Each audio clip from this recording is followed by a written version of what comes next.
କାର୍ଯ୍ୟଫର୍ଦ୍ଦ 3 ଆଲୋଚନା କରିବା। ତା ପୂର୍ବରୁ ମୁଁ କହି ରଖେ ମୋର ଏହି ଚ୍ୟାନେଲରେ ଷଷ୍ଠ ସପ୍ତମ ଓ ଅଷ୍ଟମ ଶ୍ରେଣୀର କାର୍ଯ୍ୟପୁସ୍ତିକାର କାର୍ଯ୍ୟଫର୍ଦ୍ଦ ସମାଧାନର ଭିଡ଼ିଓ ମାନ ଅପଲୋଡ଼ ହୋଇଛି। ମୋର ଚ୍ୟାନେଲକୁ ସବସ୍କ୍ରାଇବ୍ କରି କିମ୍ବା ହୋମ୍ ପେଜକୁ ଯାଇ ତୁମେ ସେହି ଭିଡ଼ିଓ ଗୁଡ଼ିକୁ ଦେଖିପାରିବ ଏବଂ ତୁମ ସାଙ୍ଗମାନଙ୍କ ସହ ସେୟାର କରିପାରିବ। ଯଦି କିଛି ସନ୍ଦେହ ରହେ ତେବେ ମୋତେ କମେଣ୍ଟ ସେକ୍ସନରେ ନିଶ୍ଚୟ ଜଣାଇବ ଏବଂ ଭିଡ଼ିଓଟି ଭଲ ଲାଗିଲେ ଲାଇକ୍ଟିଏ କରିଦେବ। ତେବେ ଆଉ ଡେରି କାହିଁକି, ଚାଲ ଯିବା କାର୍ଯ୍ୟଫର୍ଦ୍ଦ 3 ପ୍ରଶ୍ନ 1। ପ୍ରଶ୍ନ 1ରେ କ'ଣ ଦେଇଛି ଦେଖିବା। ଚିତ୍ର ଦେଖି ବନ୍ଧନୀ ମଧ୍ୟରୁ କୋଣ ଚିତ୍ର ତଳେ ତାର ନାମ ଲେଖ। ତାହେଲେ ଦେଖ ପିଲେ, CAB ପ୍ରଥମ କୋଣଟି କ'ଣ? ସମକୋଣ ଭଳି ଦେଖାଯାଉଛି। ଏଠି କ'ଣ ଲେଖିବା? ସମକୋଣ। 90 ଡିଗ୍ରୀ, ଠିକ୍ 90 ଡିଗ୍ରୀ ଭଳି ଦେଖାଗଲେ ସେଇଟା ସମକୋଣ। 90 ଡିଗ୍ରୀ ହେଇଯିବ ଗୋଟେ ସମକୋଣ। 90 ଡିଗ୍ରୀରୁ ଯେତେବେଳେ ଅଧିକ ହେଲା ତାହେଲେ ତାକୁ କ'ଣ କହିବା? ସ୍ଥୂଳ କୋଣ। GEF କୋଣଟି କ'ଣ? ସ୍ଥୂଳ କୋଣ। MKL କୋଣଟି କ'ଣ ହେବ?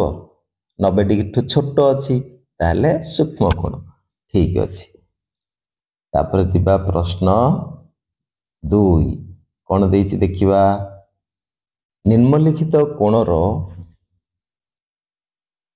ପରିମାଣକୁ ନେଇ ସୂକ୍ଷ୍ମ କୋଣ ଗୁଡ଼ିକୁ ବୃତ୍ତ ମଧ୍ୟରେ, ସମକୋଣକୁ ବର୍ଗଚିତ୍ର ମଧ୍ୟରେ ଓ ସ୍ଥୂଳ କୋଣ ଗୁଡ଼ିକୁ ତ୍ରିଭୁଜ ମଧ୍ୟରେ ଲେଖ। ତାହେଲେ କ'ଣ କରିବା ପିଲେ? ବୃତ୍ତ ମଧ୍ୟରେ କ'ଣ ଲେଖିବା? ସୂକ୍ଷ୍ମ କୋଣ ଗୁଡ଼ିକୁ।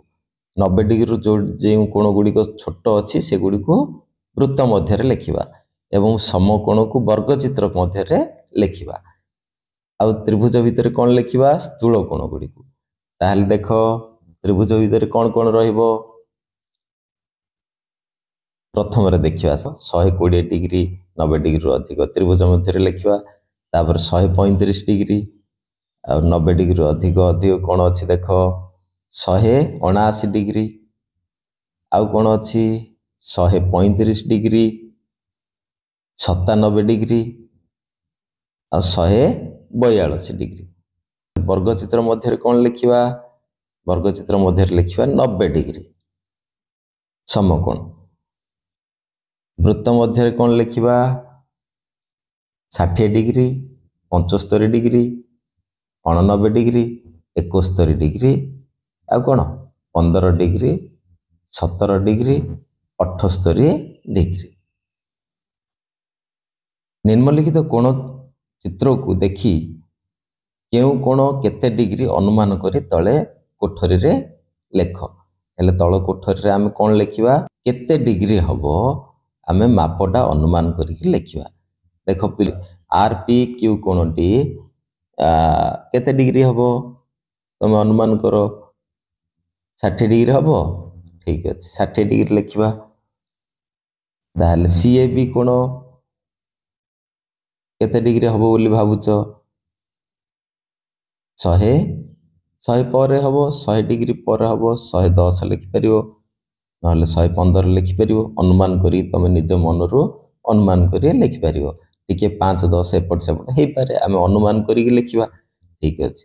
ବର୍ତ୍ତମାନ ଦେଖ, GEF କୋଣ, ଏଙ୍ଗେଲ GEF ଏ ଠିକ୍ ସମକୋଣ ଭଳି ଦେଖାଯାଉଛି, ତାହେଲେ ଏଇଠି 90 ଡିଗ୍ରୀ ଲେଖିବା। ଓକେ। ତାପରେ ଯିବା ପ୍ରଶ୍ନ 4। କ'ଣ ଅଛି ପ୍ରଶ୍ନ 4ରେ ଦେଖ। ନିମ୍ନଲିଖିତ ଦ୍ୱିମାତ୍ରିକ ଚିତ୍ରରେ ପ୍ରତିସମ ଅକ୍ଷ ଟାଣ। ଏଠି ଆମେ କ'ଣ କରିବା? ପ୍ରତିସମ ଅକ୍ଷ ଟାଣିବା। ଦେଖ, ABCD ଗୋଟେ ଆୟତ ଚିତ୍ର। ଏଠି ପ୍ରତିସମ ଅକ୍ଷ କେତୋଟି ହେବ? 2ଟି ପ୍ରତିସମ ଅକ୍ଷ ଆମେ ଟାଣିପାରିବା। ଦେଖ, ଏମିତି ଗୋଟେ ଟାଣିପାରିବା ସିଧାରେ, ସିଧା ହେଇନି ଆମର, ତମେ ସ୍କେଲ ପକେଇ ଗାର ଟାଣିବ। ଠିକ୍ ଅଛି, 2ଟି ପ୍ରତିସମ ଅକ୍ଷ। ଏଠି କେତୋଟା ପ୍ରତିସମ ଅକ୍ଷ ଟାଣିପାରିବା? ଏଠି ବର୍ଗଚିତ୍ର। ଯଦି ଏଇଠି ବର୍ଗଚିତ୍ର ହୋଇଥାଏ ତାହେଲେ ବର୍ଗଚିତ୍ରରେ ଆମେ କେତୋଟି ପ୍ରତିସମ ଅକ୍ଷ ଟାଣିପାରିବା? 1, 2, 3, 4, ଏମିତି 4ଟି ପ୍ରତିସମ ଅକ୍ଷ ଟାଣିପାରିବା। ପୁଣି ଏଠି କେତୋଟି ପ୍ରତିସମ ଅକ୍ଷ ଟାଣିପାରିବା ତ୍ରିଭୁଜରେ? 1 2 3 এই চিত্ରରେ ଦେଖିବା କେତୋଟି ପ୍ରତିସମ ଅକ୍ଷର ହବ 1 2 ଦୁଇଟି ହବ ପ୍ରତିସମ ଅକ୍ଷର। नेक्स्ट एठी देख केतोटी प्रतिसम अक्षर जानी परिबा आमे एठी केवल गोटिए ही प्रतिसम अक्षर जानी परिबा। एठी देख पिले कोन हेची जे के एल आई एठी कोन हेची गोटे बाहु बड़ अछि गोटे बाहु छोट अछि ताहले आमे एठी प्रतिसम अक्षर जानी परिबा नाही इठी आमे प्रतिसम अक्षर पाइबानी। ओके ठीक अछि ताहले दिबा प्रश्न 5 को त्रिभुजर डैश शीर्ष थाए केतोटी शीर्ष थाए त्रिभुजर 3टी शीर्ष थाए वेरी गुड ग नंबर हला हमर राइट आंसर। सन्निहित कोणर डैश साधारण बाहु ओ डैश साधारण शीर्ष थाए सन्निहित कोणर गोटे साधारण बाहु एवं गोटे साधारण शीर्ष थाए ताहले हमर कोठी लिखाई छि देखो ख नंबर रे लिखाई छि गोटे एकटी एडा हमर ठीक उत्तर। नेक्स्ट जीवा तापरे प्रश्न 7 जे कोणर परिमाण 0 डिग्री रु अधिक मात्र 90 डिग्री रु कम ताहाको डैश कहा जाए तो की कोण कहबा सूक्ष्म कोण कहबा सूक्ष्म कोण। 8 नंबर प्रश्न जे कोणर परिमाण 90 डिग्री रु अधिक मात्र 180 डिग्री रु कम ताहाको डैश कहा जाए की कोण कहबा 90 डिग्री रु अधिक होइथिबो 100 डिग्री 180 डिग्री रु कम होइथिबो ताहले ताको कहबा स्थूल कोण। वेरी गुड नेक्स्ट जीवा 9 नंबर जे कोणर परिमाण 90 डिग्री ताको की कोण कहबा जे कोणर परिमाण 90 डिग्री ताको कहबा समकोण। वेरी गुड समकोण। तापर प्रश्न 10 देखो कोन देइची दत्त त्रिभुजर नाम कोण गुडिकर नाम बाहु गुडिकर नाम ओ शीर्ष गुडिकर नाम लेख एठी आमे त्रिभुजर कोण गुडिकर नाम लेखिबा कोण गुडिकर नाम कोन हबो एंगल CAB ABC एवं BCA देखो पिले हमें एंगल A एंगल B एवं एंगल C मध्ये हमें लिखि परिबा एंगल A को CAB बोल लिखि परिबा एंगल CAB एवं BAC मध्ये लिखि परिबा ताहले कोन कोन लिखिबा कहलो कोन गुडिकर नाम angle CAB angle ABC angle BCA ठीक अछि। तापरे त्रिभुजर नाम कोन लिखिबा त्रिभुज ABC बोल लिखि परिबा CAB लिखि परिबा त्रिभुज ABC त्रिभुज CAB त्रिभुज BCA एमती भी लिखि परिबा। बाहु गुडिकर नाम कोन CA लिखि परिबा AC लिखि परिबा CA AB एवं BC शीर्ष बिंदु ABC ठीक अछि। तापर जिबा प्रश्न 11 दत्त सन्निहित कोण द्वय रे देखो सन्निहित कोण द्वय देइछि यही सन्निहित कोण द्वय रे कोन कोन प्रश्न अछि देखो कोण द्वय रो अंतर्देश डैश बाहुर विपरीत पार्श्व रे अवस्थित कोण द्वय रो अंतर्देश को बाहुर विपरीत पार्श्व रे अवस्थित ON बाहुर विपरीत पार्श्व रे दीटा ऊपर गोटे कोण अछि तळे गोटे कोण अछि देखुछ ना नै ए कोणडा आउ ए कोणडा आर ए बाहुर ON बाहुर विपरीत पार्श्व रे अवस्थित ताहले लिखियो उत्तर कोन लिखिबा ON बाहुर विपरीत पार्श्व रे अवस्थित। ख साधारण बाहु कोडा ON रेखा साधारण बाहु साधारण शीर्ष O साधारण शीर्ष कोन लिखिबा ओ बिंदुटी आमर साधारण शीर्ष सन्निहित कोण डैश ओ डैश सन्निहित कोण कोण को दीटा सन्निहित कोण MON लिखिबो M angle MON O angle NOP very good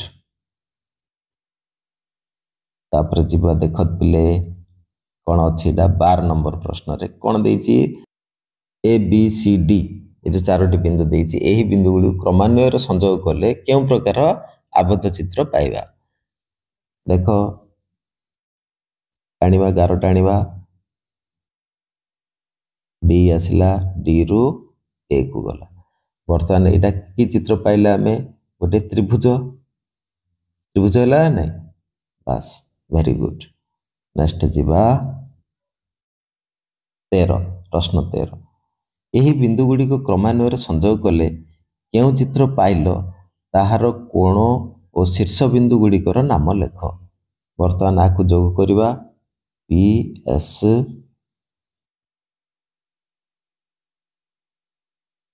PS R Q P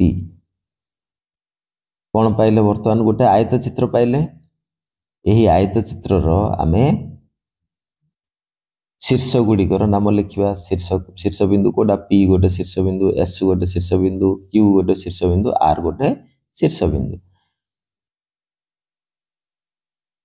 कोण गुड़िकर नाम लिखा angle PSR angle SRQ angle RQP angle QPS ये चारोटी कोण आमे पाइबा 1 2 3 4 चारोटी कोण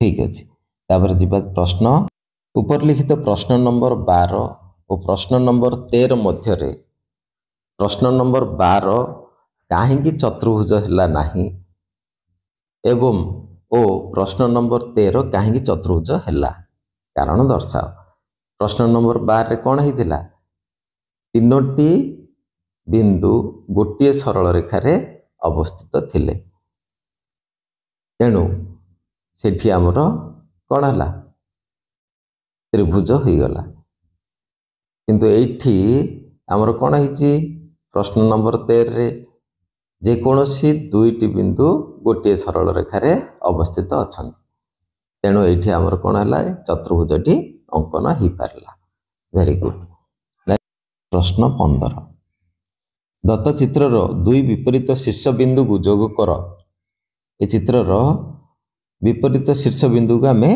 जोग करिवा ताहाकु दत्त चतुर्भुज रो कोन कुहा जाय एवं सेमानकर नामकरण कर एठी देखो हमें Q को S को जोग करिवा QS आउ RP R को P को जोग करिवा ए दुईटी कोण आमे लिखिबा PQ एवं RS ए द्वय होछि हमर कर्ण एही चतुर्भुजर कर्ण द्वय चतुर्भुजर डैश बाहु थाए चतुर्भुजर केतोटी बाहु थाए चारोटी बाहु थाए नेक्स्ट चतुर्भुजर डैश टी शीर्ष थाए केतोटी शीर्ष चतुर्भुजर चारोटी शीर्ष थाए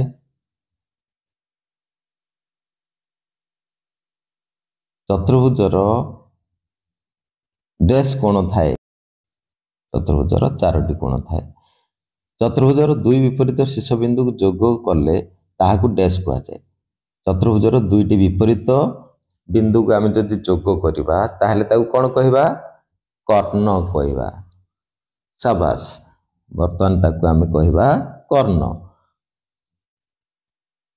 20 प्रश्न 20 कोन अछि चतुर्भुजर चारोटी जाक कोणर परिमाणर समष्टि डैश डिग्री चतुर्भुजर चारटी जाक कोणर परिमाणर समष्टि केता हो एटा गोटे चतुर्भुज देख पिले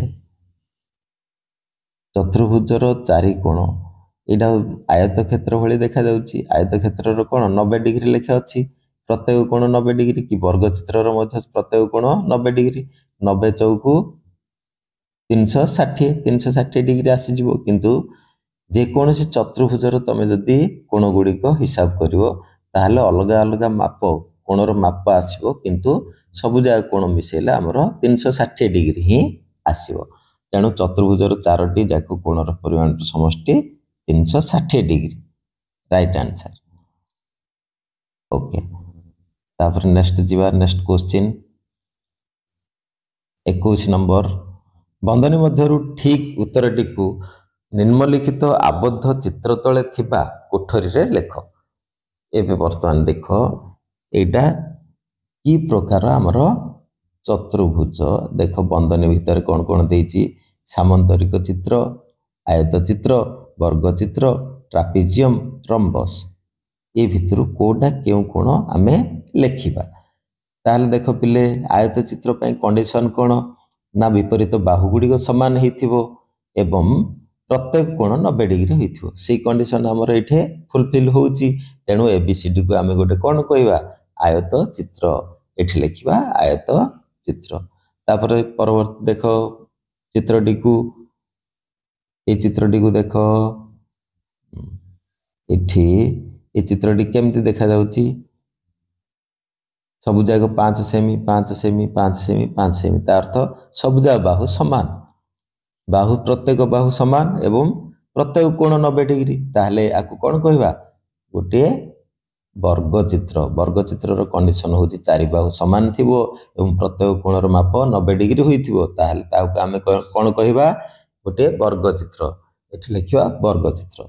राइट। नेक्स्ट जिबा। प्रत्येक बाहु समान अछि एवं प्रत्येक बाहु विपरीत बाहु गुड़िक समांतर अच्छी। प्रत्येक बाहु जदि समान है, गोटे सामंतरिक चित्रर प्रत्येक बाहु जदि समान है ताहाको आमे ताकु कहबा रम्बस।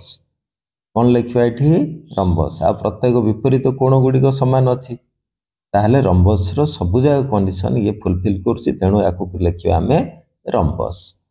नेक्स्ट तापर जिबा कोठी की देखो, चित्रटी को देख। एठी कौन है ना विपरीत बाहु गुड़िक समान अच्छी। विपरीत ये 4 सेमी, ये पट 4 सेमी, ये 8 सेमी, ये 8 सेमी, ये 8 सेमी, GH 8 सेमी। आ प्रत्येक विपरीत कोण गुड़िक समान अच्छे 80 डिग्री। ए कोणटी 80, ए कोणटी मध्य 80, ये 120, जी कोण 120, ई कोण भी 120। ताहले आको कौन कहबा, गोटे सामंतरिक चित्र। एठी लिखिबो सामंतरिक चित्र। राइट। नेक्स्ट देख आमर शेष चित्रटी UXWV। एही चित्र रे, एही चतुर्भुजटी रे के डिफरेंट अच्छी। कौन अच्छी देख पिले, एठी 4 सेमी तमे जानि परछो, किंतु एठी तळे जो WV 4 सेमी बोली लिखाई, एटा अधिका हवा कथा, किंतु 4 सेमी लिखाई। एटा छाड़, आमको जेमती देखा जाउची करदबा। एठे WV टा बड़, एंड XU टा छोट अच्छी, किंतु विपरीत बाहुद्वय मध्य समान अच्छी। ये 5 सेमी, ये भी 5 सेमी। देखो ये जो XW आउ UV ए दुई बाहु समांतर नुहंती, किंतु XU एवं WV समांतर अटंती। ए दुई बाहु समांतर अटंती। ताहले जदि कोनोसी चित्रर चतुर्भुजर दुईटी विपरीत बाहु समांतर थिबो, ताहले ताकु आमे कोन कहबा, ट्रापेजियम। एठी लिखिबा ट्रापेजियम। एठी आम कार्यफर्दटी सरिला। पिला माने वीडियोटी केमती लागिला कमेंट करी निश्चय जणाइबो। Thank you. पुणी देखावा आगामी वीडियो रे। बाय।